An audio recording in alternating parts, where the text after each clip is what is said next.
მეგობრებო, როგორც იცით, ამერიკაში ვცხოვრობ და ყოველ 6 თვეში ვცდილობ ევროპაში მოგზაურობა დავგეგმო. ამჯერად კი მეორედ ვსტუმრობ იტალიას, რადგან მგონია ამ ქვეყანაში დაბრუნება უამრავჯერ შემიძლია. ამ ვიდეოში ინფორმაციას ისე მოგაწვდით, რომ ტურის თქვენი დაგეგმვაც გაგიმარტივდებათ და მუზეუმებში ზუსტად იცოდეთ, რას და რატომ მიაქციოთ ყურადღება. პირველ რიგში მინდა გითხრათ, რომ საქართველოს ფლორენციაში მოხვედრა არ არის ესეთი სწორხაზოვანი. მე არჩია ქუთაისიდან მალპენზას, მილანის მალპენზას აეროპორტში ჩასვლა და როგორც იცით, თუ ჩაუჯდებით კიდევაც, უფრო იაფად ნახავთ ბილეთებს. იქიდან კი მატარებლით და ამ ყველაფერსაც მოგიყვებით. მაგრამ და მინდა გითხრათ, რომ თქვენს შემსავით არ გახიზიანდეთ, არ გაბრაზდეთ და წინასწარ იცოდეთ და ელოდებოდეთ ამას, რომ ჩავედით 3 საათამდე დაგვჭირდა, რომ აეროპორტიდან გავსულიყავით, იმიტომ რომ ცალკე რიგი იყო უკრაინელების, რუსების, ქართველების, სომხების და ასე შემდეგ. და ძალიან გაიწელა ის რიგი რატომღაც. თუმცა როდესაც უკვე გახვალთ აეროპორტიდან ძალიან მარტივია ცენტრში მოხვედრა. აი აეროპორტიდან გახვალთ თუ არა მარცხნივ რო გავუყვეთ გზას, მიხვალთ ავტობუსამდე, ავტობუსებს აწერია ხოლმე ზოგადად მილანის ცენტრალისკენ რომ გადიან. ან ისე მიხვდებით გაფორმებულია აეროპორტის ნახატებით და ასე შემდეგ და 10 ევრო ღირს და მიგიყვანთ პირდაპირ მილან ცენტრალში, საიდან შეგიძლიათ ნებისმიერ ადგილზე წახვიდეთ და თუ გსურთ რომ მილანში ვედარჩეთ, მეტროც მუშაობს. რიგში დაგვიანების გამო სამწუხაროდ მილანის საკათედრო ტაძრის მონახულების დრო აღარ მქონდა, თუმცა ვიცოდი რომ მილანში გული აღარ გამომიწევდა, ასე რომ მილანის ცენტრალიდან 15 წუთში როგორ აღმოჩნდი და გავფრინდი ამ დუომოს მოედანზე და შევხედე საკათედრო ტაძარს, არ ვიცი. მომეწონა გვერდზე დიდსახელებიანი ბრენდების მაღაზიების ჩაყოლებასაც შევავლე თვალი და გადავწყვიტა რომ საკმარისი იყო და უკან ცენტრალში დავუბრუნდი. იტალიაში იმდენი საოცრებაა სანახავი, რომ მე პირადად არ გირჩევდით, რომ მილანში გაჩერდეთ.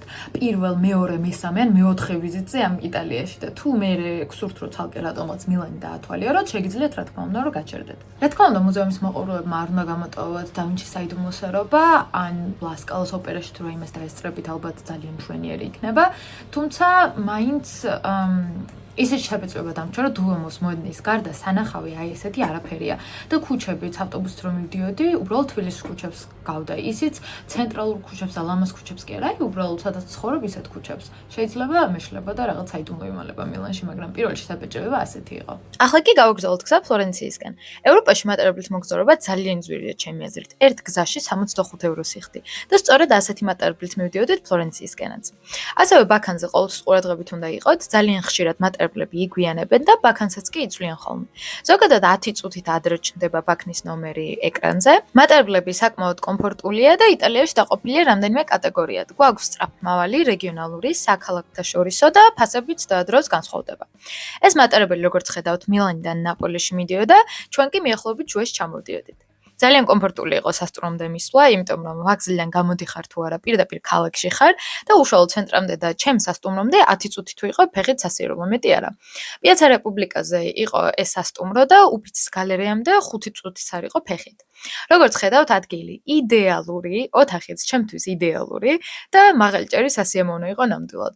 მაგრამ საუკეთესო ალბათ ჩვენი ხედი იყო.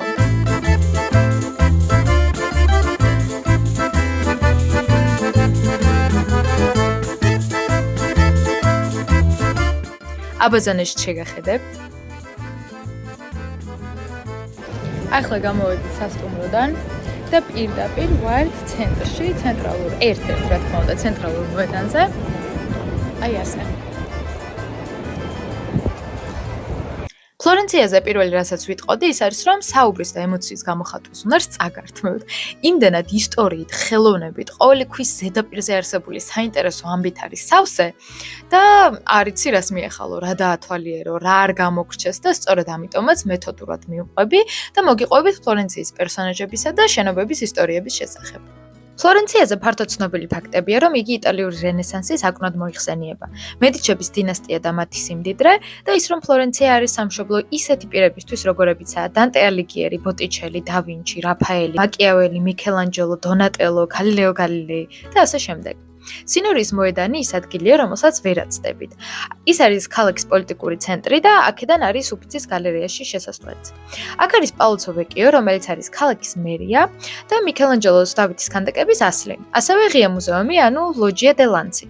იგი შედგება 3 არკასგან, რომლებზეც მიქელანჯელოს შეუთავაზებია მთელი სინორიის მოედანი ამით გაგრძელდესო. ლოჯია დე ლანცი 1376-დან 1382 წლამდე აშენდა და იმისთვის იყო, რომ ხალხი შეკრებილიყო და საჯარო ცერემონიები ჩაეტარებინათ. მის ფასადზე გამოსახულია, ასე ვთქვათ, სამფურცლოვანა, 4 ალეგორიული ფიგურით: სიმტკიცე, ზომიერება, სამართლიანობა და წინდახედულობა. შიგნით კი, როგორც ხედავთ, საკმაოდ ბევრი ქანდაკებაა უფასოდ დასათვალიერებელი. მაგალითად, პერსევსი, მედუზას მკვლელი და ანდრომედას გადამრჩენელი, რომელიც ჩელინის შესრულებულია მე-16 საუკუნე. მის ფეხქვეშ კი 4 პატარა ქანდაკებას ვხედავთ: იუპიტერის, მერკურის, მინერვასა და დანაესი. აქ არის საბინელი ქალების გატაცების ქანდაკებაც, ჯამბოლონიის მიერ, მე-16 საუკუნე. მას სურდა შეექმნა, ასე ვთქვათ, გველური მოძრაობა, ქანდაკება, რომელსაც ყველა მხრიდან დაათვალიერებდი. მას ეკუთვნის ამავე ადგილზე მდგომი ქანდაკება ჰერკულესი და კენტავრი ნესი. პალაცო ვეკიოც მუზეუმია, ასე რომ დათვალიერება შეგიძლიათ და ერთ საინტერესო ლეგენდას მოგიყვებით, რაც ჩემი იტალიელი მეგობრისგან გავიგე. თურმე ამბობენ, მიქელანჯელო დადიოდაოდა თვალახმეული კედლებზეც თავის ნამუშევრებს ტოვებდა, გოგოებთან თავის მოსაწონებლოდა. ერთ-ერთი მაგალითი ვეკიოს კედელზეც არის და თუ ამას იპოვით, კომენტარი დამიწერეთ და ინსტაგრამზეც იქნებ სურათი გამომიგზავნოთ. პირველ ჩავლაზე ვერაფრით ვერ ვხედავდი და მეორედ რომ ჩავუარა, ეგრევე თვალში მეცა. ამ მოედანზე, რა თქმა უნდა, ნეპტუნის შადრევანიც, იგი 1559 წელს შეუკვეთეს ერთ-ერთი მედიჩის ქორწილის აღსანიშნავად. სამწუხაროდ წლების განმავლობაში ვანდალიზმის შედეგად ძალიან დაზიანდა, მაგრამ 2019 წელს საბოლოოდ აღადგინეს. ვანდალიზმი 1580 წლიდან იწყება. აქ რეცხავდნენ სამოს. 1982 წელს მსოფლიო თასის მოგებისას მისი მკლავი იტალიის ფერებში შეღებეს. 2005 წელს კი ერთი იდიოტი ნეპტუნზე აძვრა და შედეგად ხელი მოწყდა ქანდაკებას. ახლა კი ვისაუბროთ კათედრალზე, რომელიც მოულოდნელად დავინახეთ მოხოვის დროს და სუნთქვის შემკვრელი სანახაობა იყო. რა თქმა უნდა, სანტა მარია დელ ფიორე, რომელიც მსოფლიოს ერთ-ერთი ყველაზე დიდი ეკლესიაა, ხოლო მისი გუმბათი კი ყველაზე დიდი ქვის გუმბათია, რაც კი ოდესმე გაკეთებულა. ეს თავის დროზე არქიტექტურების პრობლემას უქმნიდა, ვერ ფიქრობდნენ ეს როგორ უნდა გაეკეთებინათ და მეორე პრობლემა კი იყო შავი ჭირი, რომელიც ვენეციიდან შემოიტანეს იტალიაში. კათედრალის შენება 1296 წელს დაიწყო, თუმცა გუმბათი 1426 წელს დაამთავრეს. მისი დიზაინი არნოლფო დი კამბიოს შექმნილია, რომელსაც ეკუთვნის სანტა კროჩეს ბაზილიკა და პალაცო ვეკიოც. მარია დელ ფიორეს საკათედრო კომპლექსს მიეკუთვნება ჯოტოს კამპანილა და ფლორენციული ბაპტისტერია, რომლის მთავარი შესასვლელი ცნობილია როგორც ოქროს კარი და სამოთხის კარიბჭე. იგი 1425-52 წლებში შექმნა ოქრომჭედელმა და მოქანდაკე ლორენცო გიბერტიმ და მათზე ასახულია ძველი აღთქმის სცენები. მას სამოთხის კარიბჭე მიქელანჯელომ შეერქვა ასეთი საოცარი სილამაზის გამო. ამის შემდეგ, როგორც ხედავთ, უკვე კარგად ჩამობნელდა, ამიტომ პასტას მირთმევა გადავწყვეტეთ. მივეტეკით ამ რესტორანს და უგემრიელესი პასტა და გულისხმიერი დახვედრა მივიღეთ. ზოგადად იტალიაში ყველაზე თბილი, მხიარული და გულიანი ხალხი თითქოს კვების ობიექტებში მუშაობენ. იტყვით, მან ზრდილობიანები უნდა იყვნენ, აბარაო, მაგრამ მუზეუმებში რატომ არ უნდა იყვნენ ვითომ? შემდეგ ვენჩი შოკოლადების მაღაზიაში შევედით. წლების წინ ჩემმა იტალიელმა მეგობარმა ჩამომიტანა ეს შოკოლადი და დღემდე მახსოვდა, რომლები გამასინჯა, იმდენად გემრიელი იყო. ძალიან ცნობილი კომპანიაა ისე, რომელიც 1878 წელს დაარსდა და დღემდე პოპულარულია. შემდეგ გავემართეთ პონტე ვეკიოსკენ. ეს ცნობილი ხიდია ფლორენციაში, მდინარე არნოზე. ამბობენ, რომ ეს ხიდი პირველად რომაელებს აუგიათ. 1117 წელს წყალდიდობას წაუღია. შემდეგ 1323 წელსაც დანგრეულა და 1345 წელს თავიდან აუშენებიათ. იგი 3 თაღისგან შედგება. მასზე კი მუდამ ვაჭრებს ჰქონდათ დადებული ბინა. ამბობენ, იმიტომ რომ იმ დროს ხიდზე ვაჭრობა გადასახადებისგან თავისუფალი იყო. ერთადერთი ხიდი ყოფილა ფლორენციაში, რომელიც მეორე მსოფლიო ომს გადაურჩა. ზუსტად იმიტომაც, რომ მაღაზიები იყო აქ ჩამწკრივებული. თავიდან აქ ხორციც იყიდებოდა, თუმცა პრესტიჟი და სისუფთავე რომ შეენარჩუნებინათ 1565 წლიდან მხოლოდ ოქრომჭედელები და სამკაულების გაყიდვა იყო ნებადართული. ამ ხიდის შემდეგ სახლისკენ გავემართეთ, რომელიც აქვე 5 წუთში გვქონდა ფეხით. სახლთან ასეთი კარუსელი გვქონდა და რამაც გამაღიმა იყო ის, რომ უმეტესი ზრდასრული ადამიანი იჯდა და მეტიც ოფიციალურადაც ზრდასრულებისთვის დაწესებული ბილეთი ჰქონდათ ცალკე. ხოდა ჩვენც დავსხეთ. შემდეგ ჩვენი სასტუმროს ქვემოთ არსებულ ძალიან ლამაზ კაფეს ვესტუმრეთ და უსაყვარლესი ქალბატონი შემხვდა. იზა გულიანად შეფუთეს, ვეღარ ვუთხარი სახლში ავალ თუ არა, მე უნდა ვჭამო მეთქი.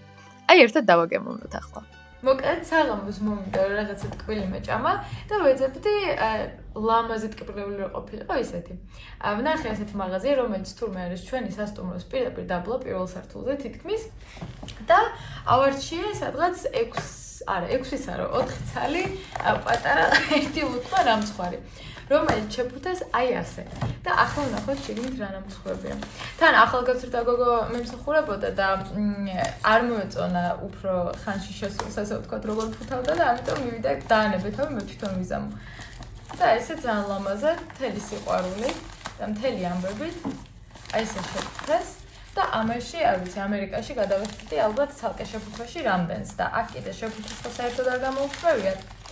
და ფასიც იმდენი დაჯდა, რომ ცოტა შემრცხვა. აი ესე. ცოტა კი გადავარდნილა, მაგრამ არა.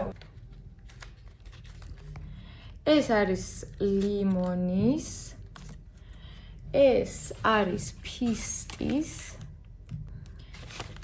ეს არის რაღაცა განსხვავებული, არ ვიცი ზუსტად რისი და ეს არის მანგოსი.